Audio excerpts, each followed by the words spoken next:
हम हमेशा अपने जीवन में सत्य का आचरण करें, कभी जीवन में झूठ नहीं बोले। झूठ बोलना महापाप होता है। झूठे व्यक्ति का जीवन में दुनिया में कोई विश्वास नहीं करता। सदाचारी का दुनिया में विश्वास होता है। झूठे व्यक्ति की बात पर विश्वास उसके बच्चे भी नहीं करते, उसके माता पिता भी नहीं करते, उसके घर वाले भी नहीं करते। और जब हम झूठ बोलते हैं तो एक झूठ को छुपाने के लिए आपको हजारों झूठ बोलनी पड़ती हैं। और 10 साल बाद के बाद या 2 साल 3 साल के बाद में आप उस व्यक्ति से बात पूछो, झूठ तो उसको बनावटी है ना, तो भूल जाता है आदमी। उसको ये नहीं पता कि मैंने बोला क्या था, झूठ बोली थी ना उसने। और हम सत्य बोलते हैं तो सत्य को याद नहीं रखना पड़ता, सत्य हमेशा याद रहता है। आपसे कोई कभी भी पूछे तो सत्य बात को आप हमेशा बता दोगे, और झूठ बात को तो आप भूल जाओगे। दिमाग में सोचोगे अरे मैंने पहले क्या बताया था, इसको गलत ना बता दो तो मेरी पोल खुल जाएगी सारी की सारी। इसलिए जीवन में कभी झूठ मत बोलना। आपका ये धर्म होना चाहिए, यही मानवता है। आपकी सबसे बड़ी पूंजी आपका चरित्र है, और चरित्र में आपका आहार भी आता है। चर गति भक्षणो धातु से चरित्र शब्द निष्पन्न होता है। आपका खाना पीना, आपका व्यवहार, ये सब चरित्र बनता है, और चरित्र से व्यक्ति महान बनता है। जिसका चरित्र जितना अच्छा होगा, जीवन में ईमानदारी होनी चाहिए, ऑनेस्टी होनी चाहिए, समय के आप पाबंद बनिए, आलसी प्रमादी मत बनिए, खूब मेहनत कीजिए, सच्चरित्रता अपने जीवन में धारण कीजिए। और चलते चलते एक बात, आपके घरों में हर बच्चे के पास में माता पिताओं ने एक आपका शत्रु आपको दे दिया, एक शस्त्र दे दिया है, और आप भूल से उसको मित्र मान बैठे हो अपना। लेकिन वो दुनिया की सबसे खतरनाक चीज आपके घर वालों ने आपको दे दी है। वैसे तो माता पिता आपको बहुत प्यार करते हैं, बच्चों बहुत प्यार करते हैं, लेकिन कभी कभी प्यार में व्यक्ति को यह नहीं पता होता कि हमको बच्चों को देना क्या चाहिए, देना क्या चाहिए। एक लड़का बहुत बीमार था, बहुत दिनों तक उसका हॉस्पिटल में इलाज चला तो डॉक्टरों ने कहा कि भैया इसका जीवन नहीं बचेगा, ले जाओ, मरेगा, ये ठीक नहीं होगा। एक वैद्य के पास में गए, वैद्य ने उसकी चिकित्सा की। वैद्य ने उसके कहा कि चिंता मत करो, मैं ठीक कर दूंगा इसको, मैं इसको दवा दे रहा हूं, इस दवा को आज से आप देना शुरू करेंगे, ठीक 3 दिन बाद इसकी भयंकर भूख खुलेगी। भूख लगना इसको बंद हो गया बच्चे को, 3 दिन बाद इसकी भूख खुलेगी। और ध्यान आपको यह रखना है कि एक ऐसे व्यक्ति की बंदोबस्त इसके पास में करनी है कि जब इसको भूख लगे तो इसको भूल करके कुछ खिला मत देना, केवल फलों का जूस देना, केवल पानी देना, और खाने पीने की कोई चीज मत दे देना। अगर आपने कोई चीज दे दी, इसको फिर बचाने वाला दुनिया में कोई नहीं है। घर वालों ने सोचा कि ऐसा किसको इसकी निगरानी में किया जाए। अब मां से बड़ा और हितकारी कौन हो सकता है। मां ने कहा मेरा बेटा है, मैं इस बच्चे का ख्याल रखूंगी। अब बच्चा बेहोश पड़ा हुआ है, उसकी दवाएं दी जा रही हैं उसको। मां भी बच्चे के पास हमेशा पंखा घुमा रही थी, उसके पास बैठी थी सिराने पर, भोजन कर रही थी। अचानक तीसरे दिन उस बच्चे की आंख खुली तो बच्चा इधर उधर करवट बदली उसने। घर वाले सारे बड़े प्रसन्न हो गए, अरे हमारा बच्चा ठीक हो गया, वैद्य जी ने बिल्कुल सही बात कही थी। घर में एकदम आनंद का माहौल छा गया, बेटा ठीक हो रहा है, बेटा ठीक हो रहा है। और अब बच्चा तो ठीक था, माँ उसके पास में बैठी भोजन कर रही थी, कढ़ी चावल खा रही थी। बच्चे ने कहा माँ क्या खा रही हो। माँ ने कहा बेटा कुछ नहीं, तू अपना लेट आराम कर। बोले ना मुझे बताओ, मुझे भूख लग रही है, मुझे भी दे दो। माँ ने कहा कि नहीं, वैद्य जी ने मना किया है, तुमको नहीं देंगे। अरे माँ थोड़ा सा दे दो, 1 चम्मच दे दो ना मुझे। अब माँ की ममता उमड़ पड़ी। माँ कभी अपने बच्चे का हित नहीं कर सकती, लेकिन माँ की ममता उमड़ पड़ी, और माँ ने सोचा कि 1 चम्मच खिलाने में क्या जा रहा है इसको। 1 चम्मच ही तो मेरे बेटा मांग रहा है, इतने दिन से कुछ नहीं खाया, 1 चम्मच खिला देती हूँ। 1 चम्मच जैसे ही कड़ी चावल उसके मुंह में डाले, थोड़ी देर बाद उस बच्चे की हालत खराब हुई। मैं सत्य बात बता रहा हूं आपको, झूठी बात नहीं है। हालत खराब हुई और वो बच्चा दुनिया से चला गया। तो माता पिता चाहते तो भला है, लेकिन कभी कभी गड़बड़ भी कर देते हैं मोह के चलते। तो आजकल हमारे माता पिता ने हमारे हाथ में एक भयंकर हमारा एक शत्रु थमा दिया है, और शत्रु को आप सभी अपने जेब में डाले फिरते हो। वो क्या है, इसका मतलब आपको भी पता है, वो खतरनाक चीज है। मैंने तो नाम नहीं बोला ना, आप समझ रहे हैं कि गुरुजी किसकी तरफ संकेत कर रहे हैं। आप उसका साइड इफेक्ट जानते हो, आप उसका दुष्परिणाम जानते हो, लेकिन फिर भी आप उसको छोड़ नहीं पा रहे हो। बेटे इतनी खतरनाक चीज है ये। लॉकडाउन जो लगा तो आपकी जेबों में आ गया है। इसने हमारा समय बर्बाद कर दिया, चरित्र बर्बाद कर दिया, है ना, और हमारा कैरियर खत्म कर दिया इस मोबाइल ने। लेकिन आजकल बच्चे इसके दीवाने हुए फिर रहे हैं, बस 24 घंटे मोबाइल चल रहा है। जो बच्चा मोबाइल में डूब गया वो कभी मोबाइल पर नहीं आ सकता, याद रखिए। एक जीवन का सूत्र दे रहा हूं।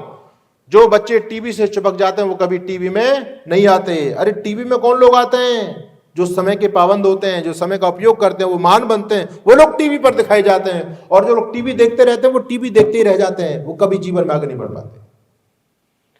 इसलिए इस पर कंट्रोल कर दो, ये बेकार की चीज है। ऑस्ट्रेलिया ने तो इसको प्रतिबंधित कर दिया बच्चों के लिए अपने देश में। वो जानते थे, लेकिन वो अच्छे लोग हैं, उन्होंने समझा कि इसका हानि ज्यादा हो रही है, लाभ कम बच्चे ले पा रहे हैं, क्योंकि बच्चों की बुद्धि इतनी मैच्योर नहीं होती, वो गलत चीजों की तरफ चले जाते हैं। लेकिन हमारा समय इसमें बहुत ज्यादा बर्बाद हो रहा है। तो बेटे ये संकल्प लो कि हम मोबाइल का इस्तेमाल नहीं करेंगे। मैंने बड़े बड़े लोगों को देखा, मेरी व्यवस्था है, मेरे तमाम प्रकार के पोस्टर भेजने, मुझे मेल करने, मुझे चैनल चलाने, तो मुझे रखना पड़ता है। लेकिन मैंने एक भाभा अनुसंधान केंद्र है, भारत का बहुत बड़ा साइंटिस्टों का केंद्र है, उसके डायरेक्टर डॉक्टर आभास मित्रा डायरेक्टर। और मैंने जब डायरेक्टर साहब को देखा तो उनके पास में एक छोटा सा मोबाइल था, कीपैड वाला। मैंने कहा इतने बड़े साइंटिस्ट हैं, आप मोबाइल नहीं रखते? बोले जी स्वामी जी समय खराब हो जाएगा, फिर हम रिसर्च कब करेंगे, इन्हीं में रह जाएंगे हम। तो समय निर्धारित है बच्चों, भगवान ने आपको 24 घंटे दिए, मात्र 24 घंटे। इन 24 घंटों को आप खेलने में बर्बाद कर लो, खाने में बर्बाद कर लो, सोने में बर्बाद कर लो, या पढ़ाई में लगा लो, अपने निर्माण में लगा लो, आपके ऊपर डिपेंड होता है। 24 घंटे के बाद 1 मिनट भी फालतू आपको मिलने वाली नहीं है। अब आपको यह चिंतन करना है कि 24 घंटे में से हम कितने घंटे इस मोबाइल नाम की बीमारी को दे रहे हैं और इसमें अपना समय बर्बाद कर रहे हैं। अरे आपकी उम्र खेलने की है, आपकी उम्र कूदने की है, आप गेम खेलिए, लेकिन ये मोबाइल वाले गेम नहीं। ग्राउंड में जाकर के गेम खेलो, कबड्डी खेलो, कुश्ती खेलो, दौड़ लगाओ, खो खो खेलो, लंबी कूद उछलो। इससे आपके शरीर का विकास होगा, मस्तिष्क का विकास होगा। ये तो आपके शरीर को, मस्तिष्क को, सबको जाम कर देता है। लेकिन आजकल हर व्यक्ति इसका शिकार होता चला जा रहा है। बड़ी बड़ी सिटियों में आजकल हॉस्पिटलों में डॉक्टर के अलग से केबिन बन गए हैं, केबिन डॉक्टरों के बने हुए हैं, और उसमें पेरेंट्स अपने बच्चों को लेकर के जाते हैं और कहते हैं डॉक्टर साहब मेरा बच्चा मोबाइल नहीं छोड़ता, इसको मोबाइल छुड़वाइए, पागल हो रहा है, इसका दिमाग ने काम करना बंद कर दिया, तमाम प्रकार के इसको रोग हो गए हैं मोबाइल के चलते। तो बच्चों अभी से आप इससे बच जाओ, ये भयंकर बुरी लत है। माता पिता जब मना करेंगे बेटा अब बस मोबाइल नहीं चलाना, उसी समय रख दीजिए, ठीक है ना। अभी आप इतना नहीं कर सकते कि आप इसको चलाए नहीं, चलाओगे मुझे पता है, लेकिन इतना संकल्प ले लो कि जब आपके बड़े लोग आपसे मना करें तो फिर उनकी आज्ञा का उल्लंघन मत करना। माँ ने कह दिया बेटा नहीं बेटी मोबाइल अब मत चलाओ, रख दो, अपना पढ़ाई करो, तो तत्काल रख दीजिए। सोते समय अपने बेडरूम में मोबाइल लेकर के भूल करके मत चले जाना। सोते समय अपने बेडरूम में, आज तो सब अलग अलग सोते हैं ना, सबके अलग अलग कमरे बने हुए हैं, तो ये संकल्प ले लो अगर आप जीवन में महान बनना चाहते हैं तो इस मोबाइल को कभी भी बेडरूम में साथ लेकर के नहीं जाना। अगर साथ लेकर के चलेंगे तो आप समय पर नहीं सो पाओगे, और जब समय पर नहीं सो पाओगे तो समय पर जग भी नहीं पाओगे, समय बर्बाद हो जाएगा। माता पिता सोच रहे बेटा सो रहा होगा और बेटा इसमें चला रहा है फिल्म आराम से, तो ये आपके बर्बाद होने के लक्षण है ये। इसलिए मैं आपको संकेत कर रहा हूं। और बेटे मैं आर्य समाज से आया हूं, तो आर्य समाज के संस्थापक महर्षि दयानंद जी महाराज, उन्होंने हमको वेदों से जोड़ा। ऋषि दयानंद वो सरस्वती, वो महापुरुष थे जिन्होंने पुराने ऋषियों की परंपरा को भारत में स्थापित किया। उन्होंने बेटियों को पढ़ने का राइट दिया, बेटों को सच चरित्र की शिक्षा दी। उन्होंने नारा दिया था बैक टू वेदास, वेदों की ओर लौटो।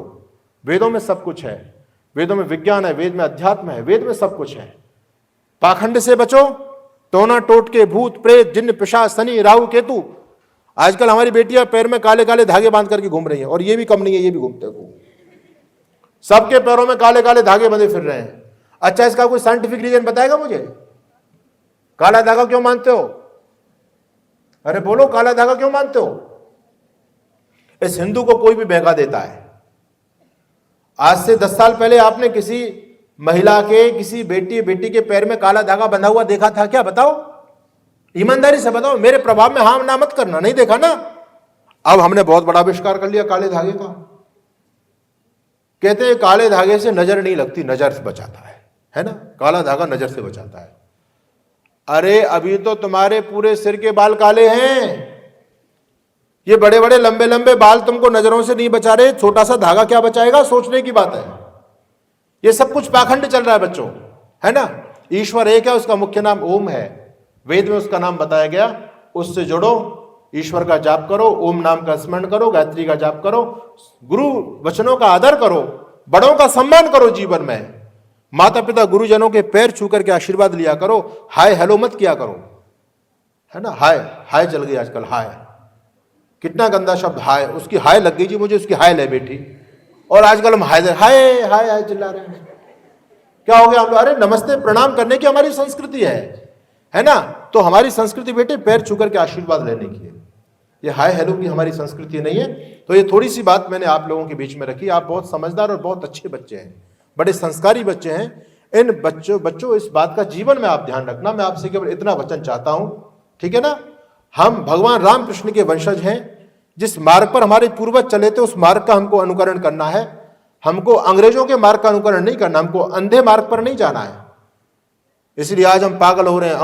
अंग्रेजी पढ़ो, बहुत अच्छी बात है, अंग्रेजी पढ़नी चाहिए, लैंग्वेज है, अंग्रेजी पढ़ो, लेकिन जीवन में अंग्रेज मत बन जाना, है ना।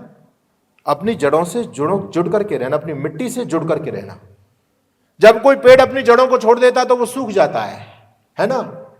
हमने अपनी संस्कृति को छोड़ दिया, अपनी जड़ों को छोड़ दिया तो हमारा जीवन खत्म हो जाएगा, हमारा राष्ट्र मिट जाएगा। इसलिए अंग्रेजी पढ़ना गलत नहीं है, अंग्रेज बनना गलत है। हम सनातनी बन करके रहेंगे। हमारे हृदय में अपनी भाषा के प्रति सम्मान होना चाहिए, हमारे हृदय में अपने पर्वों के प्रति सम्मान होना चाहिए, हमारे हृदय में अपने महापुरुषों को और अपने देश के प्रति सम्मान होना चाहिए। अगर अंग्रेजी पढ़ रहे हैं तो कहीं ना कहीं हमारा लिंक दूसरी तरफ जुड़ता है। आप सभी नौजवान यहां पर बैठे हुए हैं, इस देश की संस्कृति को खत्म करने के लिए बहुत बड़ा षड्यंत्र चल रहा है। इस मोबाइल में गंदे गंदे मूवीज बनाई जा रही हैं, इसमें धारावाहिक बनाए जा रहे हैं। परिवार को कैसे तोड़ा जाए, बच्चों के चरित्र को कैसे बर्बाद किया जाए, ये सारी सामग्री जानबूझकर के इसमें प्रस्तुत की जा रही है। इन सारी चीजों के बचना है। ये रामकृष्ण का देश है बेटा, ये वैलेंटाइन डे बनाने वालों का देश नहीं है। इस रामकृष्ण की धरती पर क्या हो रहा है आज, कैसे कैसे डे मन रहे हैं, हग डे, प्रपोज डे, क्या बुद्धि भ्रमित हो गई लोगों की। Children's day, father's day, mother's day. अरे हमारे यहां तो प्रतिदिन का होता था, पिताजी के उठते उठते पैर छूते थे, हमारा फादर्स डे रोज मनता था। हमारा गलती करते थे, पिताजी का सोटा कमर में पड़ता था, खींच करके फादर्स डे रोज मनता था हमारा। आज फादर्स डे मन रहा है, मदर्स डे मन रहा है, साल में एक बार पिताजी के डैडी आज फादर्स डे है, मुझे आशीर्वाद दीजिए। अरे भले आदमी, वो साल में एक दिन का काम नहीं है, डेली का काम है ये। डेली सुबह उठ करके माता पिता गुरुजनों की चरण वंदना करो, आपको आशीर्वाद मिलेगा, आपका जीवन बहुत आगे जाएगा। आपका बहुत बहुत धन्यवाद। मैं विद्यालय के सभी प्रबंधन तंत्र का धन्यवाद करता हूं, आदरणीय डायरेक्टर साहब का, आदरणीय प्रिंसिपल साहब का। आपने यहाँ हम आए आर्य समाज की तरफ से, आपने हम